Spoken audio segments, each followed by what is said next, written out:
exclusivos. Agora são 9h17.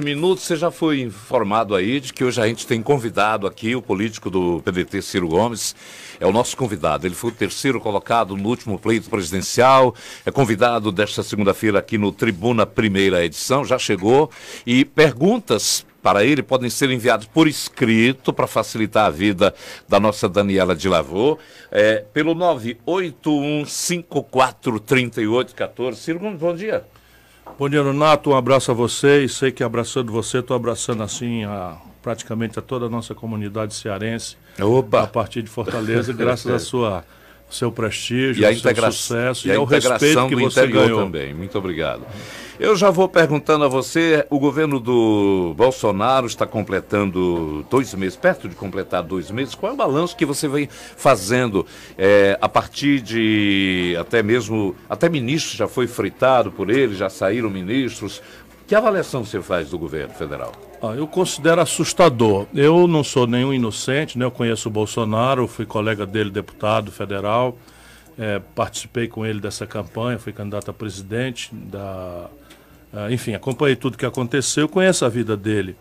E eu já sabia que ele tinha dificuldades muito graves. Ele não é um cara preparado, nunca administrou nenhuma bodega das pequenas, e não tem equipe, sempre foi um solitário na Câmara, não tem organicidade nenhuma, não consulta a universidade, enfim, não tem assessoria. Mas eu tinha me proposto, porque acho que o Brasil não aguenta mais essa política do quanto pior, melhor, eu tinha me proposto a ideia de que é um pouco comum nas democracias mais amadurecidas. Um candidato que perdeu deseja boa sorte ao que ganhou e se recolhe 100 dias, pelo menos, para dar ele o tempo de tomar pé das coisas, se asseorear do governo, montar a equipe. Mesmo montar uma equipe, errar uma peça e trocar, isso não é nada demais. Entretanto, eu praticamente estou sendo obrigado a falar algumas coisas, porque são coisas que passam de qualquer limite. Por exemplo? Nesse momento eu estou gravissimamente preocupado com 2 questões. Uma é essa escalada bélica, essa escalada de uma possível guerra na fronteira do Brasil com a Venezuela. Repare, isso é uma ação articulada de fora para dentro, onde não há nenhum interesse do Brasil envolvido. Nenhum, rigorosamente.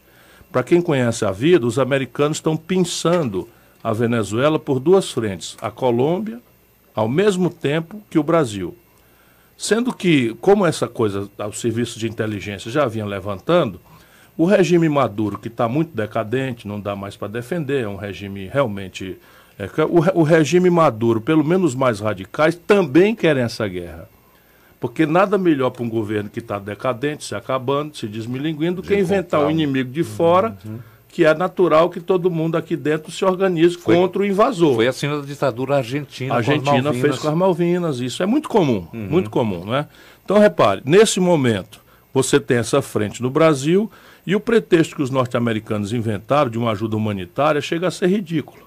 Basta você ver o seguinte, o Haiti, que está muito mais perto da América do Norte, o povo passa fome, tem dificuldade de doenças tremendas, e terremoto, destruição de casa, milhões de pessoas na rua vivendo em condições precárias, crianças morrendo de fome, e eles não estão nem aí. Porque o Haiti não tem riquezas petrolíferas. Não tem petróleo. Então é exatamente isso. Então é uma guerra aqui que ninguém se ilude, é uma luta por petróleo que interessa aos norte-americanos, não interessa ao Brasil, que tem sobra de petróleo, e os 2 regimes onde os governos estão aceitando fazer esse jogo sujo para os americanos é o governo da Colômbia e o governo do Brasil. O Grupo do Chile está se reunindo agora, exatamente. O Brasil vai enviar o vice-presidente. Isso, eu estou acompanhando tudo isso. Que tomada de posição é essa do Brasil? A minha posição, o Brasil errou lá atrás, já com o Michel Temer e os tucanos, né, o Aloysio Nunes Ferreira, quando nós abandonamos a pretexto correto de criticar o regime Maduro. Volto a dizer, eu não estou aqui defendendo o regime do Maduro, que parece que tá mais do que Maduro, está podre, para usar aqui um trocadilho meio desagradável numa situação perigosa como essa. Mas o papel do Brasil nesse tipo de conflito, especialmente na nossa vizinhança, não é de tomar lado, é de mediar. O Brasil é tão forte, tão poderoso, basta que eu lhe diga que quando essa crise começou, nós tínhamos 5 bilhões de dólares de sobra no comércio deles conosco. Ou seja, o Brasil só ganhava na relação com a Venezuela e passamos a perder. Resultado, de um tempo para cá, eu já tenho denunciado, se aproximaram da Venezuela e do regime Maduro a Rússia, inclusive com armamento, se aproximou a China, inclusive com armamento, e se aproximou ali a Turquia, inclusive com armamento. Só para você ter uma ideia, o brasileiro ter uma ideia, nesse instante há uma bateria de mísseis russos apontados para a fronteira do Brasil com a Venezuela, em que qualquer nave americana ou brasileira militar que decolar a partir de Manaus está no chão, derrubado por eles. É uma crise, realmente, que parece que o Brasil tomou nós temos que desarmar essa bomba. Nós temos que desarmar essa bomba e essa é a minha primeira preocupação. Agora, veja bem, 50 dias o Cabo já levou o Brasil a romper uma tradição de mais de um século sem qualquer conflito militar. Né? A última grande guerra que o Brasil se envolveu com a vizinhança foi com a Guerra do Paraguai, que nem sequer as aulas de história dão mais, e que foi também a serviço porco da Inglaterra naquela época. O outro problema é a Previdência. É sobre isso que então, a gente... são essas duas coisas que estão me obrigando a falar mais cedo do que eu queria. Né? A preocupação exatamente da população, do trabalhador, é com a reforma da Previdência. Na sua visão, ela chega realmente a nos prejudicar? Prejudica gravemente, por algumas razões práticas. Vamos lá, de trás para diante.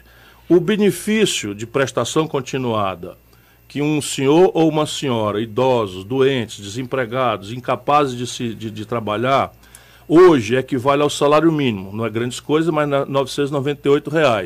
Eles estão reduzindo isso para R$ 400 e para R$ 600. Dinheiro que não dá sequer para comprar os remédios de quem está com essa dificuldade. Isso aí já é um crime intolerável. Mas baixa de 65 anos para 60, esse benefício, né? Sim, baixa, mas diminui o valor. Sim, sim. Né? Baixa que progressivamente aumentaria até 70. Essa é a proposta, eu só estou lembrando. Sim, tudo bem, mas de 70 anos para cima o cabo já morreu. A expectativa de vida no Maranhão é de 66 anos. Né? Só para a gente ter uma ideia. Só para orientar o ouvinte, essa voz que vocês ouviram é do Vanfio, está chegando aqui, bom dia para ele. Bom dia a todos. E você continua, pode mandar suas perguntas, que o nosso Ciro vai ficar aqui também durante os próximos breaks para responder também a sua indagação. Então, outra coisa que eu critico é a redução abrupta, sem transição, da idade mínima. E olhando o Brasil apenas por um corte, macho-fêmea, né? Homem e mulher. E o Brasil não é assim. Vamos lá, será que é razoável um trabalhador rural do Ceará, né, que sai 5 horas da manhã, 4h30 da manhã, com enxada ou com a foice nas costas, para enfrentar a macambira, para enfrentar o mufumbo, para fazer a coivara, etc., receber o mesmo tempo de aposentadoria de um cabra que trabalha de gravata na Avenida Paulista? As diferenças regionais não foram levadas em conta? Não se levaram em conta profissões, não se levaram em conta diferenças regionais e algumas categorias profissionais. Por exemplo, um professor hoje, pela reforma do senhor Michel Temer, tem que pagar 40 anos a Previdência e ter a idade mínima de 60 para poder se aposentar na coisa. Isso significa que eles vão aumentar 7 anos no prazo que tem hoje, assim do dia para a noite. Ora, a atividade do magistério é uma atividade extremamente desgastante, especialmente no modelo de aula que nós temos, em que o professor fala durante 40 minutos, 45 minutos, dada a falta de outras condições de pedagogia. Depois, o grande defeito, para mim, o mais grave de todos, que reconheço a necessidade da gente pôr em debate a Previdência, é a manutenção rigorosa de todos os privilégios dos grandes.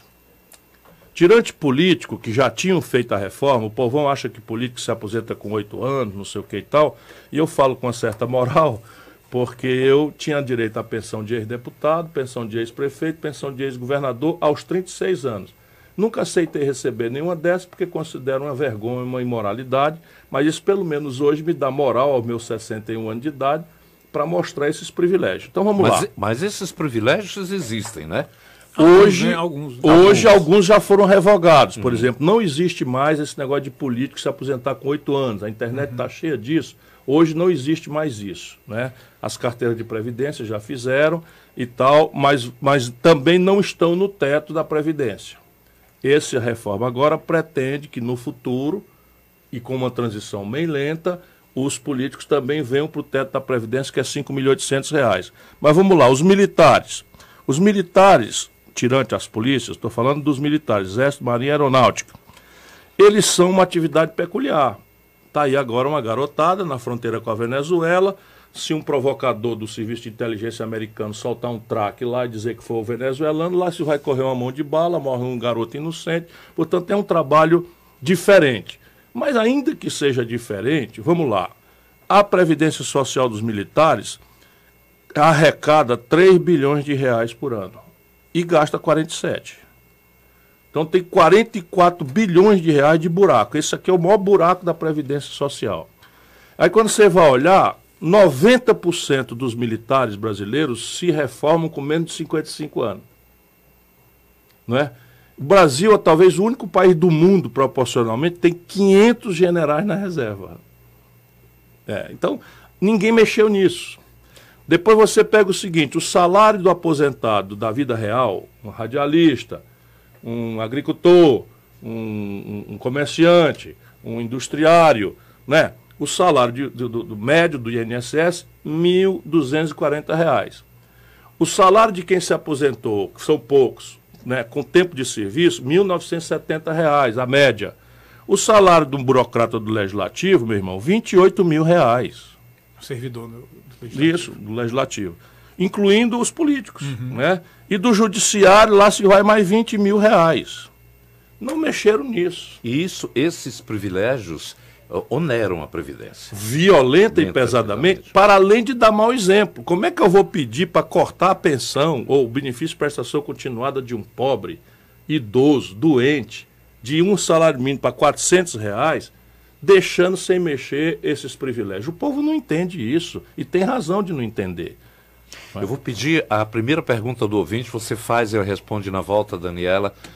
Então vamos abrir espaço para os nossos ouvintes. O Laércio Nobre de Pentecoste pergunta, gostaria de saber do ministro Ciro Gomes, o que foi mais decisivo para a eleição do presidente Bolsonaro? O incidente da facada ou a falta de uma coalização de esquerda que pudesse combater esses extremismos? Daqui a pouquinho ele responde, são 9h30 agora.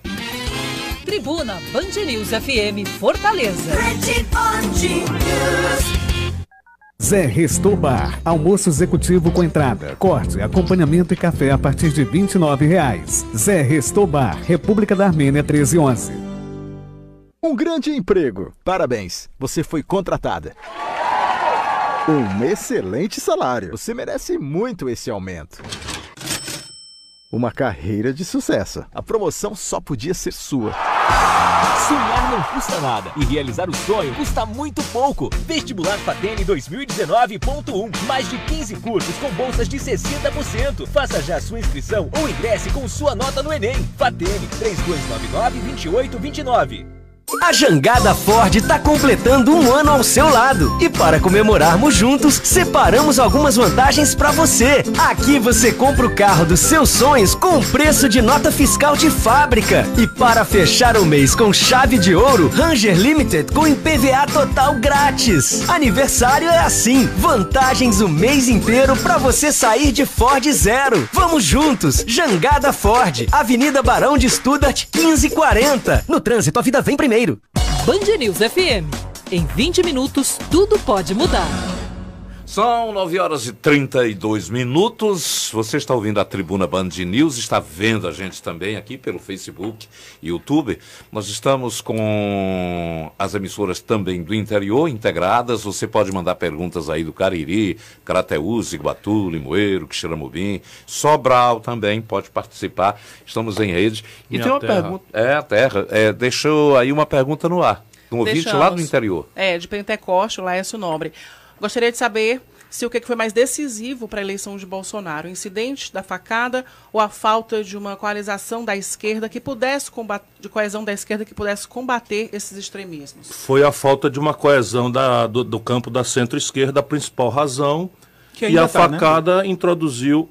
mas agora nós não temos risco, nós precisamos agora medir isso, fazer isso acontecer, para a gente entender e ajudar o povo brasileiro a entender. Repare, a força mais grave, a força mais importante na política brasileira hoje, e eu não gosto disso, eu apenas constato, um médico quando vê um câncer, Ele não gosta de ver o câncer, ele apenas examina e vê o câncer, e tem que dizer. E é isso que eu estou fazendo. É o antipetismo. Aqui no Ceará, aqui no Nordeste, a gente não vê isso, porque aqui o benefício do tempo do Lula foi muito mais relevante, relativamente, do que por aí afora. E o exemplo prático é o seguinte, o salário mínimo melhorou muito de valor. Lá em São Paulo, só 3 em cada 10 trabalhadores ganham salário mínimo, aqui 7 em cada 10. Então aqui a gente viu mais de perto como foi bom, né, na época, o governo Lula. E a gente tende a esquecer o desastre que foi o governo Dilma, os dois do PT. A Dilma quebrou o Brasil, né, o desemprego com a Dilma começou 4% e entregou com 14%. Mas o que acontece lá para baixo, que é onde eu ando o Brasil todo. 75% do sul brasileiro é anti-PT. O Haddad, que foi prefeito de São Paulo, tirou 32% em São Paulo, agora, nessa eleição, e o Bolsonaro tirou 68%. E aí não dá para a gente, porque o PT não quer fazer autocrítica, não dá para a gente fazer de conta que isso não aconteceu e passar a chamar 68% do eleitorado do Rio de Janeiro, do Minas Gerais, de São Paulo, de fascista. Mas esse é um governo, não é fascista, isso não é um povo fascista, isso é um povo anti-PT, e anti-PT por algumas razões, duas as mais graves. A primeira, a gravíssima reversão, né, do padrão de renda que o Lula deixou para o padrão de renda que a Dilma destruiu. Todo mundo sentiu aquelas manifestações de 2013, eles não leram, e de lá para cá eles estão errando o tempo inteiro porque não estão entendendo que o povo brasileiro se sentiu enganado, né? O salário mínimo relativamente passou de 76 para 320 dólares com Lula, com a Dilma caiu para 200. O equivalente a dólar para a gente saber um preço fixo aí, né? Os combustíveis passaram a subir loucamente. A Dilma nomeou o Levi, que é um cara do lado da direita lá, que agora está com o Bolsonaro. Então esse é um monte de esculhambação. Esse é um lado. E o outro lado é a corrupção generalizada. Tudo bem, vamos fazer essa grande luta aí pelo Lula, não sei o que e tal, mas, meu irmão, o Palocci foi ministro do Lula, da Economia, mandou e desmandou no Brasil 8 anos. E era o braço direito do governo Dilma. Hoje está preso, réu confesso, com 100 milhões de reais roubados do governo e do povo brasileiro. Os tesoureiros do PT, todos estão presos. O Eduardo Cunha, do PMDB, na mesma operação, está preso também. Aí vamos fazer de conta que isso não aconteceu? Pronto, é a mesma coisa que faz o avestruz. Lá se vê o perigo, em vez dele correr, mete a cabeça no chão e faz de conta que porque não está mais vendo o perigo passou. O perigo está aí. Ainda sobre essas denúncias, a crise, por exemplo, envolvendo o filho do presidente, o senhor acha que vem a conturbar ainda mais o desdobramento? Sem nenhuma dúvida, porque no presidencialismo, Nonato, o presidencialismo tem uma síndrome. A síndrome é o seguinte: o povo não é propriamente consciente das tramas da economia. O povo sente na pele, né, a humilhação do desemprego, o medo da violência, o maltrato no posto de saúde, e, enfim, e ele de tempos em tempos, já não acredita mais na política, de tempos em tempos ele precisa subverter toda a sua inteligência e fazer uma aposta emocional em alguém. Dessa vez foi no Bolsonaro, mas isso é uma aposta pouco crítica, e o Bolsonaro cuidou de surfar nisso. Quem quiser, entra aí no Google, está no Facebook.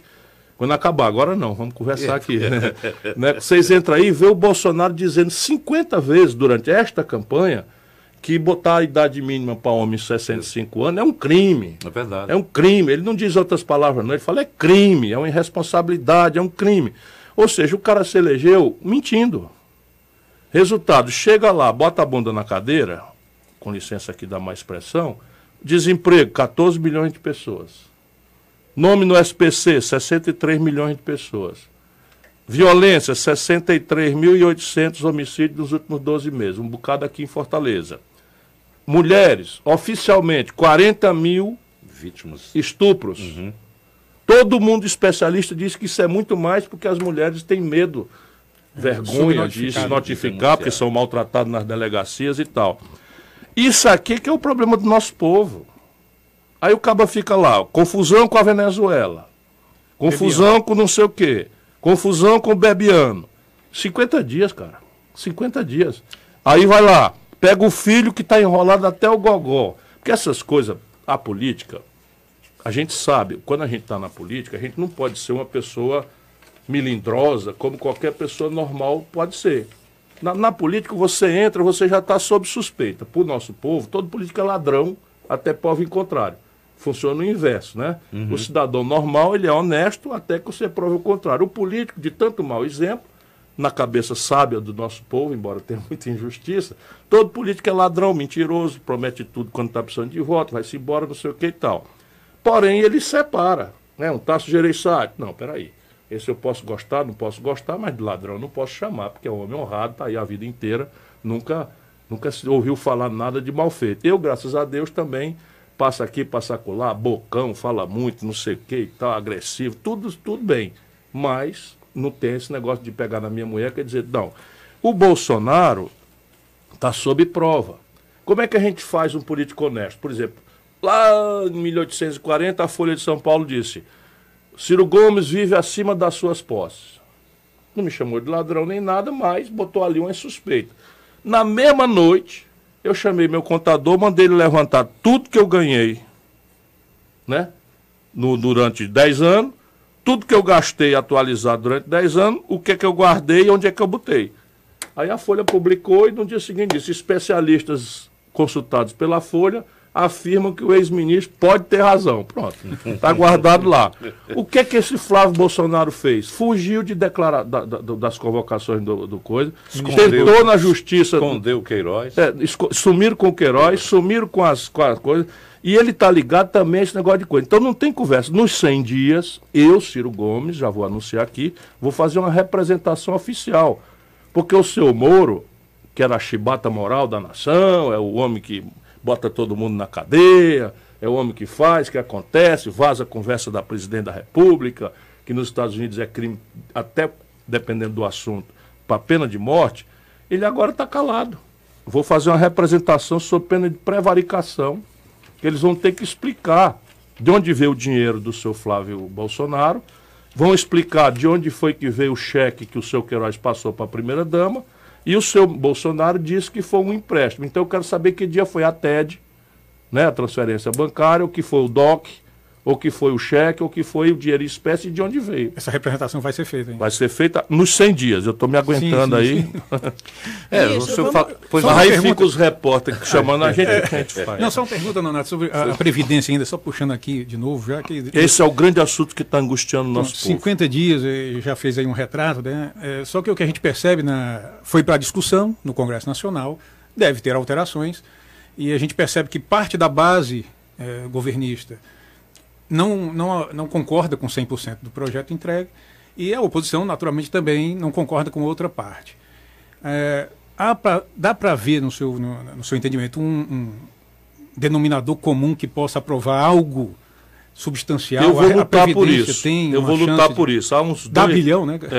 Há uns 2 meses atrás, o Bolsonaro, consultado lá e tal, pediu para o meu assessor, eu estou dizendo que o Bolsonaro, eu conheço ele de longa data, fomos colegas, etc. e tal. Então ele procurou o Mauro Filho, que coordenou minha campanha, e nós temos uma proposta muito profundamente estudada, que protege essas coisas todas, foi desenvolvida com todos os técnicos do Brasil, e eu apresentei essa proposta.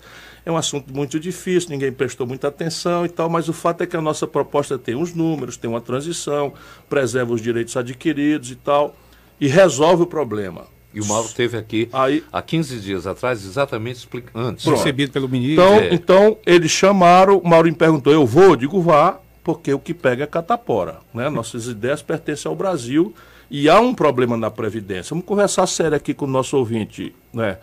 Veja bem, o Brasil adota um sistema que se chama de... Tem um tempinho, não tem? Tem um sistema que se chama de repartição. O que é esse sistema de repartição? É o trabalhador jovem ocupado hoje, financia o aposentado que não está mais podendo trabalhar hoje. Esse regime, ele funciona se tiver 2 coisas acontecendo antes. Primeiro, a sociedade tem que ser, por média, muito jovem. E segundo, o mercado de trabalho tem que ser muito pleno e formal. Por quê? Porque a grande ferramenta de financiamento é a relação de trabalho, a carteira assinada. que está acontecendo com o Brasil? Nossa demografia, ou seja, o perfil da nossa população, está envelhecendo como nenhum país na história do mundo. Porque essa crise vem se arrastando desde os anos 80. Então as famílias estão com medo de ter filho. E hoje o Brasil está tendo 1,5 filho por casal. Ou seja, nós vamos já começar a diminuir a população. Ou seja, vamos ficar velho antes de termos resolvido a nossa equação estratégica de desenvolvimento. E isso tudo é um problema da Europa, 1 milênio depois. Né? Nós estamos aqui menos de meio século, nós estamos indo para essa situação. Então, por esse caminho, nós tínhamos 6 brasileiros ocupados trabalhando 30 anos atrás para financiar um aposento, e a expectativa de vida, ou seja, na média, quanto o brasileiro vivia 30, 40 anos atrás? 60 anos. Hoje nós temos 1,5 trabalhador ocupado para financiar um aposentado com 73 anos de idade. Então, essa conta não fecha. Isso daí, então, anuncia que a Previdência, em algum momento, vai ficar insustentável. Segundo, o Brasil, por conta dessa crise profunda, que é a pior crise da história moderna do Brasil, nós estamos hoje, volto a dizer, com 14 milhões de desempregados e mais 27 milhões de brasileiros empurrados para viver de bico, correndo do rapa nas ruas das grandes cidades, culhambando o comércio, destruindo, como está aí essa a Zé Avelino versus a Monsenhor Tabosa e tal, porque o povo querendo se virar, começa a viver de bico e começa a sofrer todo tipo de humilhação, e já são 27 milhões de brasileiros nessa condição. Qual é a característica do desempregado mais do trabalhador informal? Não contribuem para a Previdência. E por algum momento eles vão entrar para ser beneficiados, ou pelo auxílio desemprego, ou pelo LOAS, ou pelo auxílio presídio, algum buraco, ele entra sem se falar na Seguridade Social lato sensu, que é o SUS gratuito, como tem que continuar sendo. Portanto, esse regime quebrou. Só que ele não quebrou hoje, ele vem quebrando há 20 anos. E os políticos empurram para cá, empurram para lá, empurram para cá, faz um puxadinho para cá, faz um puxadinho para lá. Resultado, nós inventamos uma cesta de dinheiro de vários lugares para ir quebrando o galho e financiando esse buraco que já apareceu faz uns 20 anos. Então criamos o PIS, o COFINS, aumentamos a contribuição patronal, aumentamos a contribuição dos trabalhadores, o governo passou a ter que cobrar, aumentamos a contribuição do servidor público, tem as receitas de loteria, tem a contribuição social sobre o lucro líquido. Então, juntando todas essas cestas de dinheiro que foram sendo criadas ao longo do tempo, a Previdência tem um buraco pequeno hoje. Não é do tamanho que o governo está dizendo. O governo está dizendo que o buraco é de 180 bilhões e o buraco é de 50. Mas com potencial de... Agora, com potencial de aumentar, mas agora já está grande. Por quê? Porque o governo, que tem problema em outras áreas, especialmente no excesso de dívida pública, dos juros absurdos, para os banqueiros ganharem dinheiro, o governo inventou um negócio, e já foi o Lula, já foi a Dilma, e agora o Michel Temer, e agora o Bolsonaro. Não muda nada. Eles inventaram um negócio que eles chamam de DRU. Eles falam essas coisas para o povo não entender. Mas o que é a DRU? É uma lei que desvincula as receitas da União. Ou seja, dessa montanha de dinheiro que foi criada por lei para financiar a Previdência, eles estão capando 1/3 e jogando pela DRU no saco sem fundo da dívida. Aí o buraco passa já agora para 180 bilhões. Tá certo? Então é preciso dar clareza e transparência nesses números, porque o problema aqui é da Previdência, mas só 50. 130 é problema do resto do governo. E aí você tem que resolver isso com outra reforma, que é a tributária. Não dá para fazer separado. E eles fizeram separado. Eu vou fazer um intervalinho aqui. Já deixo no ar também uma pergunta. A preço de hoje, a reforma passa? Daqui a pouco. Vocês acompanham já a resposta. E deixa uma pergunta de ouvinte. O ouvinte vai ficar danado com a gente. Eles já estão, porque tem muita pergunta chegando. Tem 2 perguntas, ministro, que eu vou deixar no ar para o senhor. Deixa para depois, que vai ter que repetir. Eu faço um intervalo bem rápido. Tribuna Band News FM Fortaleza. Se hoje a tecnologia permite fazer compra à distância, jogar com os amigos à distância e até namorar à distância, por que estudar não daria? Agora dá!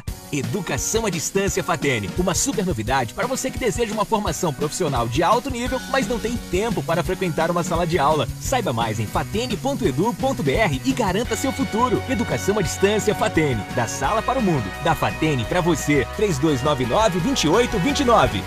A Jangada Ford está completando um ano ao seu lado. E para comemorarmos juntos, separamos algumas vantagens para você. Aqui você compra o carro dos seus sonhos com preço de nota fiscal de fábrica. E para fechar o mês com chave de ouro, Ranger Limited com IPVA total grátis. Aniversário é assim, vantagens o mês inteiro para você sair de Ford zero. Vamos juntos, Jangada Ford, Avenida Barão de Studart, 1540. No trânsito, a vida vem primeiro.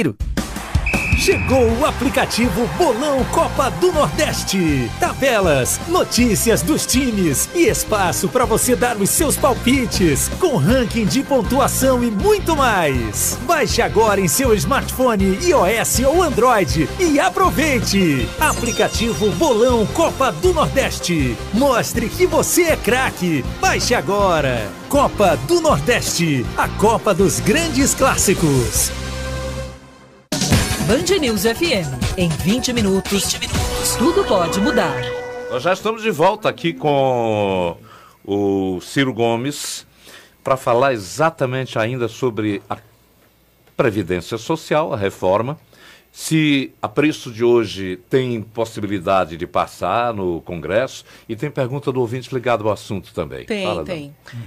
O Marcos Castro pergunta, ministro, os novos trabalhadores que vão iniciar a contribuir com a nova presidência, caso aprovada, terão vantagens ou desvantagens com a capitalização? E mais uma pergunta, por que o PDT não apresenta proposições, emendas ao projeto da reforma da Previdência? Apenas apontar os problemas é cômodo. E as soluções? Acabou de falar, né? Mas vou repetir, não faz mal nenhum, porque é um assunto árido, as pessoas não prestam atenção. Na campanha política, que recém se encerrou, nós estamos há 50 dias só da posse do presidente, eu fiz questão de apresentar uma proposta que está no nosso site.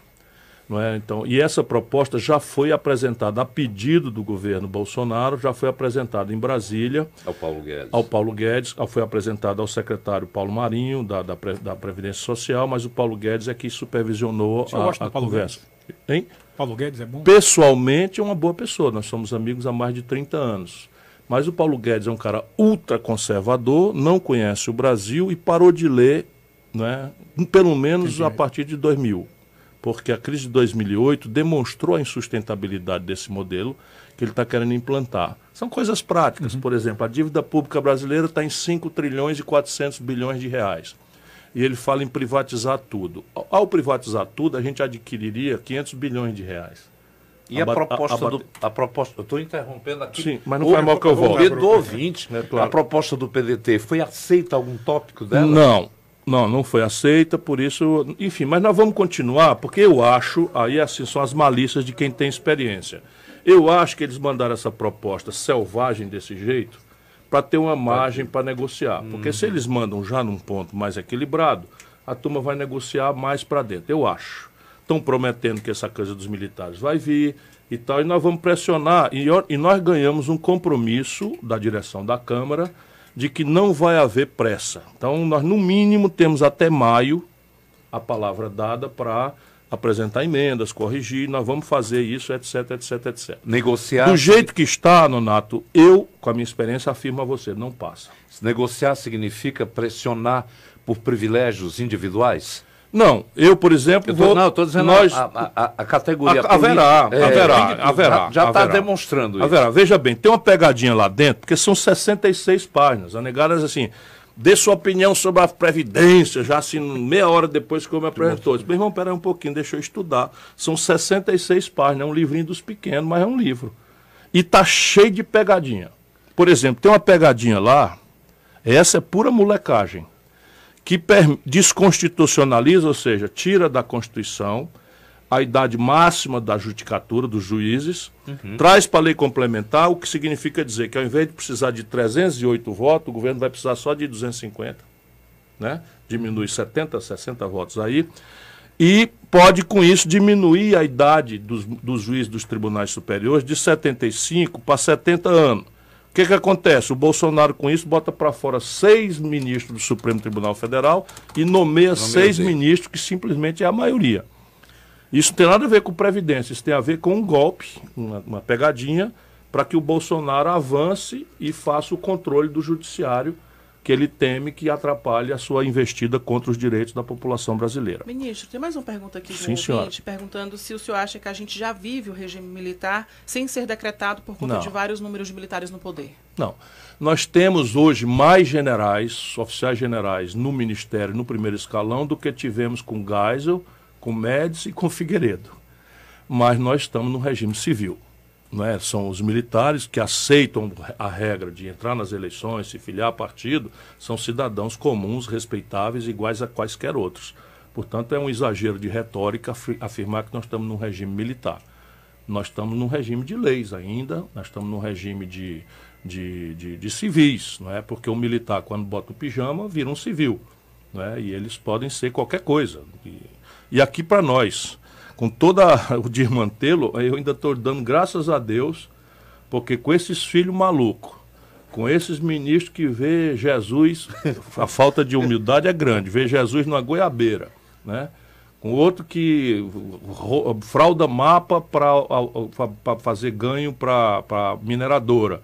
O que está ainda dando esperança de que a coisa não entre numa confusão geral ainda é esse núcleo militar. Como é que o senhor vê o Mourão, corre risco? o vice-presidente? A minha opinião sobre o Mourão não mudou, é um jumento de carga. Eu apenas vou trocar essa expressão porque ele agora não é um candidato, é o vice-presidente do Brasil e eu devo a ele esse respeito pelo cargo.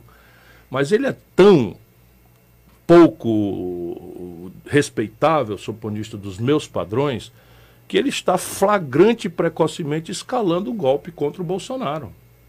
O homem, de repente, que vivia a denunciar as deformações da formação étnica brasileira, que a preguiça nossa vem dos negros, dos índios, que a nossa incapacidade de cumprir regra vem dos negros, tudo preconceito grosseiro, vomitando essas formações fascistoides dele, ele acaba, né, agora, todo dia está dando declaração simpática e tal. O que ele está querendo? Ele está vendo a deterioração acelerada do governo Bolsonaro e está querendo se legitimar como alternativa. Há 50 dias, isso é uma falta de lealdade. Isso é falta de compromisso com as regras do jogo. Isso é um... Está se botando, né, como a gente chama lá em Sobral, está se botando, está se oferecendo. E aí veja bem uma coisa com muita clareza. Vamos lá no concreto. Este governo, entulhado de militares, entregou vergonhosamente a Embraer para os americanos. Esta chaga, esta vergonha, esta mancha vai manchar para sempre o Exército de Caxias. As forças aéreas do brigadeiro Eduardo Gomes, né, a Marinha, de tanto luxo. Como é que se entrega uma companhia como a Embraer para ser fechada pelos norte-americanos numa área crítica em que o Brasil tinha protagonismo global? Como é que você vê também fechamento de grandes fábricas como a Ford? Nesse momento aprofunda ainda mais a crise? Donato, nos últimos 3 anos do desmantelo do governo Dilma, é só a gente botar a mão na cabeça que a petezada se zanga comigo e tal, mas ou a gente olha o problema como ele é, ou a gente não vai entender nada e não vai ter solução. Do desmantelo do governo Dilma, com Temer para cá, são 3 anos, o Brasil fechou 13 mil indústrias. 13 mil. E agora nós estamos ouvindo falar na Ford fechando e botando 3 mil pessoas para fora no ABC. Aqui na Bahia, em Camaçari, está botando mais 2.400 para fora. E vem aí a General Motors. Por quê? Porque a indústria brasileira está operando com 1/3 da capacidade dela parada. E você até aguenta 1 ano, 2 anos, mas 3 anos, 4 anos, não aguenta. Então a desindustrialização que eu falei tanto na campanha não vai ser revertida com esse papo furado dessa gente. Porque eles não entenderam, os capitalistas brasileiros, que o capitalismo moderno funciona com o consumo de massa. E o consumo de massa supõe renda. Então o que eles estão fazendo? Desemprego aberto, reforma da Previdência que contrai renda, reforma trabalhista que destruiu milhões de empregos a pretexto de criar. Você está diminuindo drasticamente a capacidade de consumo do povo, que não consumindo, o comércio quebra. 220 mil lojas foram fechadas nos últimos 3 anos. tinham subsídios para essas montadoras, por exemplo, para tentar Mas cobrir esses subsídios continuam. Eles quebraram, foi na constância do subsídio, que é o pior de tudo. Transformaram tudo isso em lucros e dividendos, mandaram para o exterior, não foi o Bolsonaro, foi a Dilma. Mandaram para o exterior, acabaram de roer o osso, agora vão fechar. Tem pergunta de mais ouvinte, pergunta vai. de ouvinte? Só para sembrar, o Bolsonaro não caçou subsídio nenhum até agora. É Eu promessa do caçaria Paulo Guedes imediatamente. e tal. Se eu assumisse o governo, no primeiro dia, eu tinha dito já de onde é que eu ia tirar 70, 80 bilhões para resolver o déficit. Era em cima das renúncias fiscais. Daniela. Ministro, mais uma pergunta de ouvinte. Chamar um negro de capitão do mato não é preconceito? Claro que não. O senhor vai Repare recorrer por quê, da Claro que condenação? vou. Repare, vamos explicar para as pessoas. Esse garoto, lá em São Paulo, é negro e assumiu um mandato falando em negritude, né? E aí eu assumi o mandato, a primeira lei que ele propôs foi o fim das cotas para os negros nas escolas de São Paulo. A segunda lei foi acabar com o Dia da Consciência Negra. Portanto, esse é um negro traidor da negritude. E quem era o negro traidor da negritude na história brasileira? Esse é o problema, é que eu sei ler, né? Fiz um primário bem feito, graças aos meus professores aqui do Ceará. Era o capitão do mato. O que era o capitão do mato? Era um escravo submetido à humilhação do patrão, que aderia a essa humilhação e se prestava ao serviço de Capitanear escravos. né, de matar escravo, de açoitar escravo, de humilhar escravos, etc, etc. Nada mais perfeita metáfora do que chamar o senhor, não sei das quantas aí, que eu não quero mais nem sequer dizer o nome, Eu vou citar de só capitão do mato. Só para dar o mostrar repórter, ao ouvinte, lógico. Fernando Holliday, que é lá de São São Paulo. picareta, rapaz, picareta. E assim, eu tô acostumado. Aí em São Paulo, o que é que eles fazem? Eles manipulam a distribuição para pegar juízes reacionários, desonestos. E invariavelmente, se for em São Paulo, outro dia eu disse que o Serra não gostava de pobre. Isso é uma crítica política absolutamente legítima, né? O cara que tem milhões de dólares na conta na Suíça, corrupto. Aí eu disse isso, me condenaram também. Aí eu disse que o Eduardo Cunha era ladrão, quiseram me condenar também. Agora eu estou aqui falando livremente e o Eduardo Cunha está na cadeia, o Serra sumiu. Enfim, esse holidayzinho vai sumir também. O senhor falou ainda há pouco, previdência é uma das questões que nesse momento mais estão preocupando O nosso povo. o nosso povo. Segurança também, e é o nosso próximo assunto depois do intervalo, falando também da problemática aqui do Ceará. São 10 em ponto.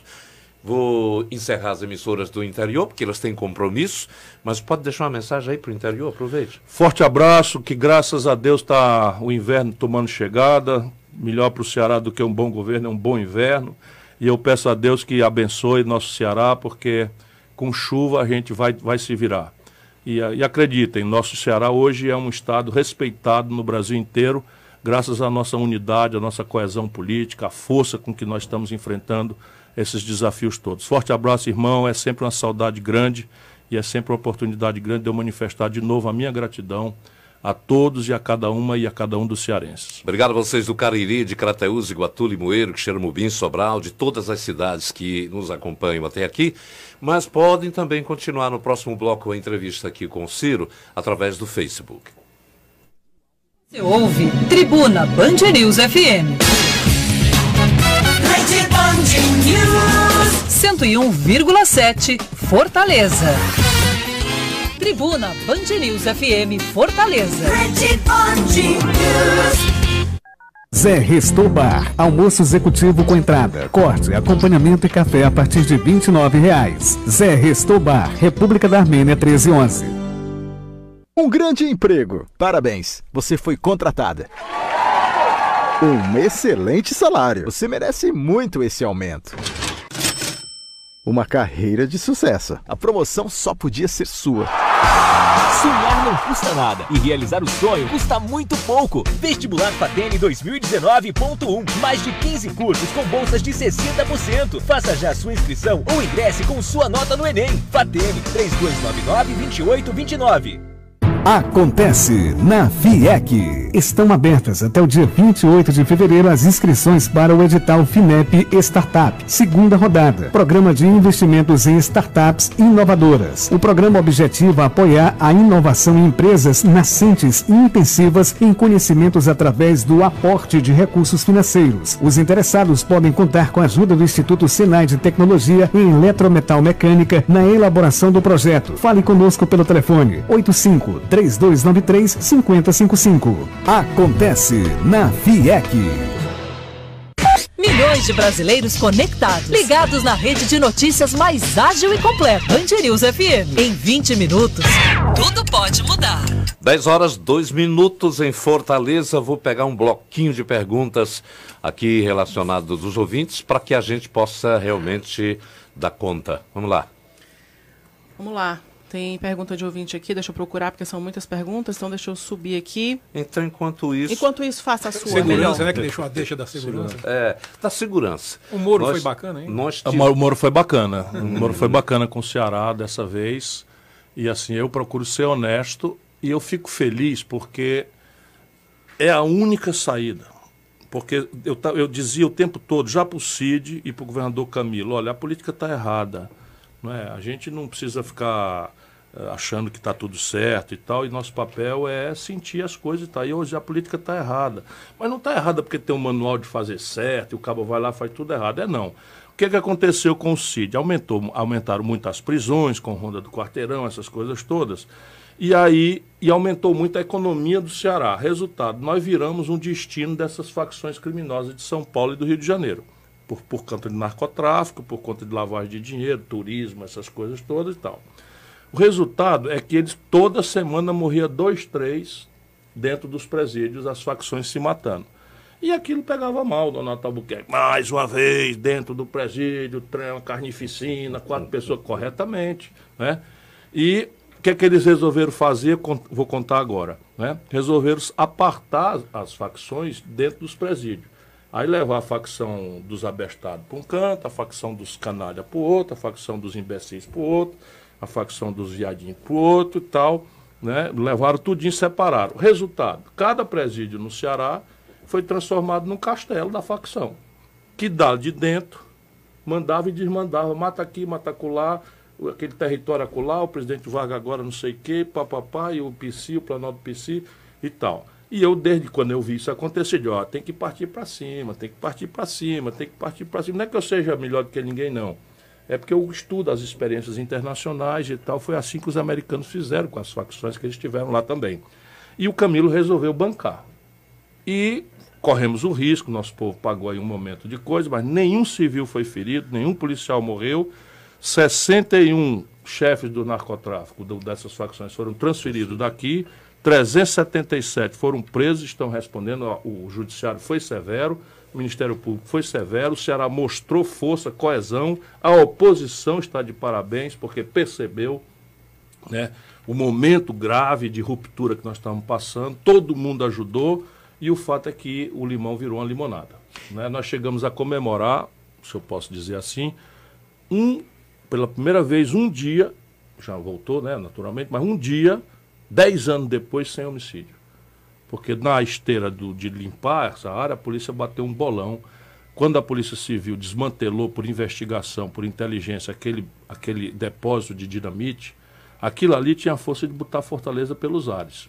Não era negócio dessas bombinhas que eles soltaram, não. Aquilo ali era dinamite de demolição e de pedreira. Então, nós vencemos a parada, agora o preço disso é a eterna vigilância. Daniela, as perguntas dos ouvintes. As perguntas dos ouvintes. Se todos os tesoureiros do PT foram presos por receber dinheiro das empreiteiras, por que os tesoureiros dos partidos também não foram presos? Existe tratamento diferenciado em relação ao PT? Eu acho que em parte sim. Não, eu acho que em parte sim, é flagrante, não dá para negar que o PT tem sido tratado de forma diferente pelo judiciário brasileiro, eu sempre condenei isso. Não é? Eu já reagi pesadamente no dia da condição coercitiva do Lula. Eu dei uma declaração muito forte, fui mal entendida, dizendo que se eu fosse inocente e o Moro mandasse uma turma me pegar, eu inocente, eu recebia a turma dele na bala. E isso eu digo porque qualquer do povo tem direito a isso. O juiz e a polícia só pode mandar buscar quem tem culpa. E a culpa não se forma antes, só se forma depois do julgamento. E a condução coercitiva, sou professor de direito, só pode ser feita se o cara chamado naturalmente não comparecer por mais de uma vez. Aí sim dá-se a condução coercitiva. Mas para tudo que eu fiz ajudando o PT não adianta nada. Né? Não adianta nada porque eles me escolheram como seu principal adversário e eu estou topando porque o Brasil está acima de nós todos e nós precisamos virar essa página. Agora, repare uma coisa. O problema dos tesoureiros do PT não foi receber dinheiro das empreiteiras. Porque aqui, antigamente era legal receber dinheiro das empreiteiras. Foi receber caixa 2. Foi botar dinheiro no bolso. O Palocci está com 100 milhões de reais de fortuna. O Palocci era um médico humilde que eu conheci desde o movimento estudantil lá de Ribeirão Preto.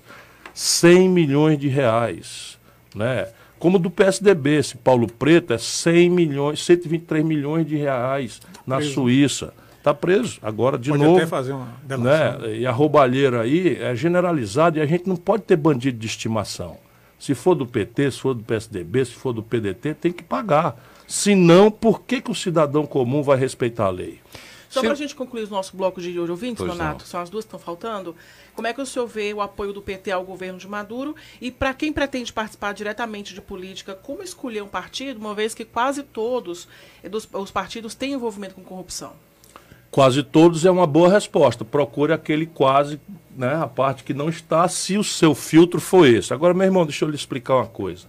A política é uma obra humana, como, por exemplo, a igreja. A igreja é uma obra humana, por mais que ela interprete a vontade de Deus, a lição de Deus, né?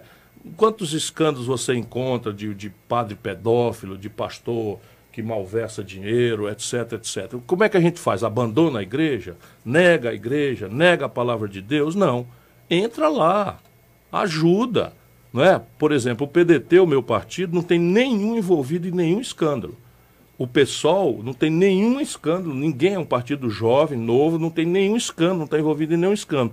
Mas se a ideologia do PT, que está envolvida em muito escândalo, lhe agrada, entra lá e briga. Percebe? Porque o partido é uma organização do povo. Você pode entrar lá dentro e começar a brigar. Olha, para com esse papo de ficar passando pano, idealizando corrupto, né, bandido de estimação e tal. Entendo o que eu quero dizer. Não haverá nunca uma obra de anjos feita por gente. E a democracia precisa da participação popular, especialmente dos jovens. É a isso que eu estou dedicado. Eu, por exemplo, eu me garanto, eu tenho 38 anos, estou dentro dos 39 anos de vida pública, já fui governador, ministro 2 vezes, prefeito, mexi com dinheiro, comandei o orçamento do Brasil, nunca respondi por um inquérito, nem para ser absolvido. Isso nada mais é do que a minha obrigação. Mas ninguém pega na minha munheca. Agora, será que eu garanto que o meu companheiro ali do lado não fez? Não, não garanto, não dá para garantir. O que eu garanto é que se ele fizer, ele é meu ex-amigo. Ô Ciro, como é que o senhor vê o cenário estadual após as eleições de 2018, a derrota de Eunício? E qual é o seu projeto agora?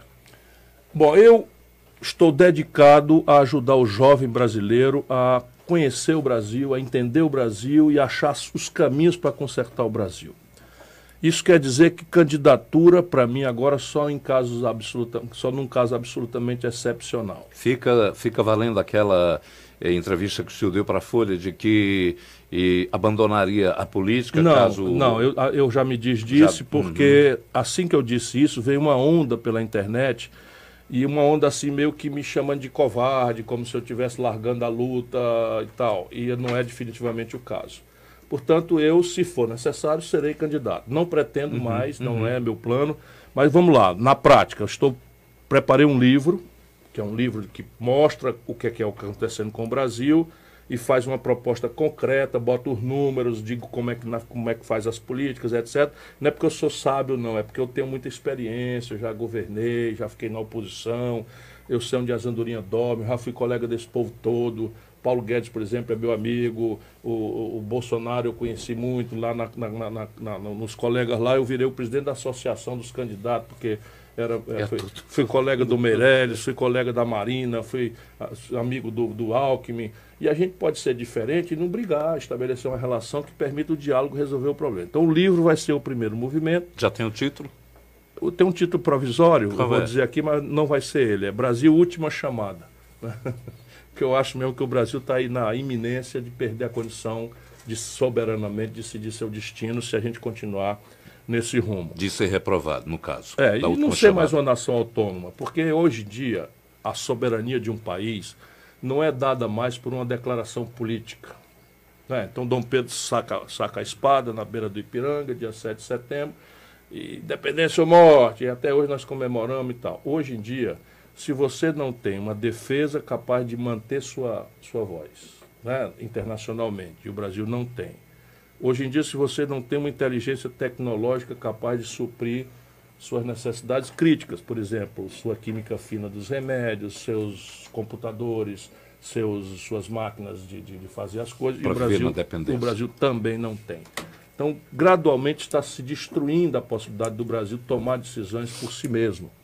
E esse governo Bolsonaro virou um governo de fim de feira, sabe? Parece que o Brasil está, como ele diz aí, on sale, né? Em liquidação, estão entregando pré-sal. A sua avaliação como homem de visão é de que o futuro ele vai continuar, ele continua? Não, acho que ele não bota no fim, não.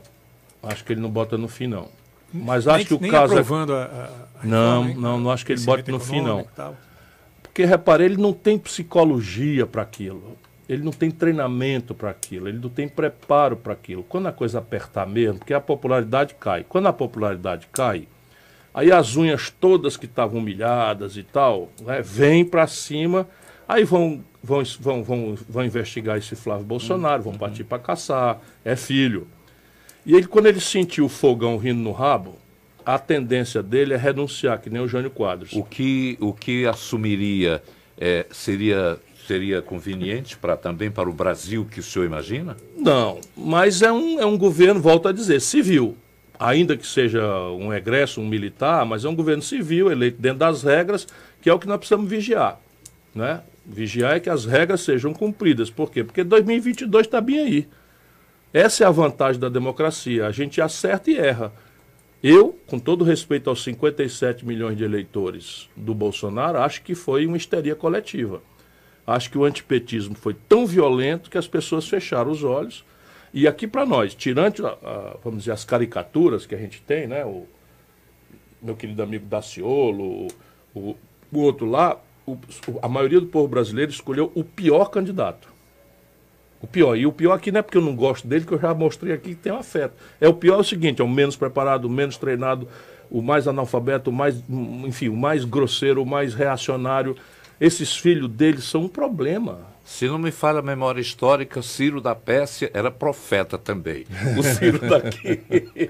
Mas você sabe, ele lá era profeta porque ele tinha o dom de Deus, porque ele foi o libertador. O Ciro da Pérsia libertou os judeus do cativeiro, e para isso ele é o único não cristão,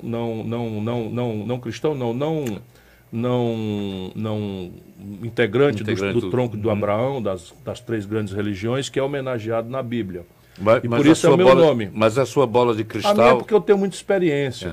Então, quando apertar mesmo, a tendência do Bolsonaro é uma renúncia em troca de uma proteção dos seus chefes generais. Isso demora o quê? Eu estou perguntando... Olha, eu estou assustado com a velocidade com que se deteriora hoje o capital político. O Bolsonaro hoje já é o presidente de pior avaliação de toda a história brasileira nesta data. No início de governo. Né? Para o início de governo. Então vamos lá, se ele perde a Previdência, como é provável, ele também vai perder o tal mercado. Porque o mercado é cruel. E o mercado fez o que ela fez com a Dilma. Quem criou o ambiente para derrubar a Dilma foi... Né, ela ajudou pra cacete, porque, francamente, é uma presidenta desastrada. E incapaz de somar 1/3 dos deputados no primeiro ano de um governo. E os estados quebram junto, né? Mas não aprovando, os estados quebram juntos, se é dessa lei? Hoje, 17 dos 27 estados brasileiros já estão em líquidos. Inclusive, o governo do Ceará decretou agora um corte de gasto. Não, mas o cortou nosso, um nós corte de estamos gasto semana sempre passada. correndo na frente. Semana passada houve um corte. Sim, nós estamos correndo na frente e aqui a nossa crise é para proteger o investimento. Então, hoje o Ceará, por esse sacrifício, é o melhor investimento do Brasil. Nós estamos investindo mais em termos nominais do que São Paulo, do que Rio, do que Minas, que também é garapa, que estão quebrados. O que eu quero perguntar só para encerrar é o seguinte, mesmo com toda essa visão, vamos dizer, pessimista, acho que os governadores vão trabalhar para as suas bancadas estaduais tentarem aprovar, como eu disse, esse denominador comum da reforma. O senhor acredita nisso? Eu acredito. Eu, inclusive, era a minha proposta. Eu achava que devia ter sido discutida antes com os partidos, com os governadores, mastigar antes de ir para o Congresso.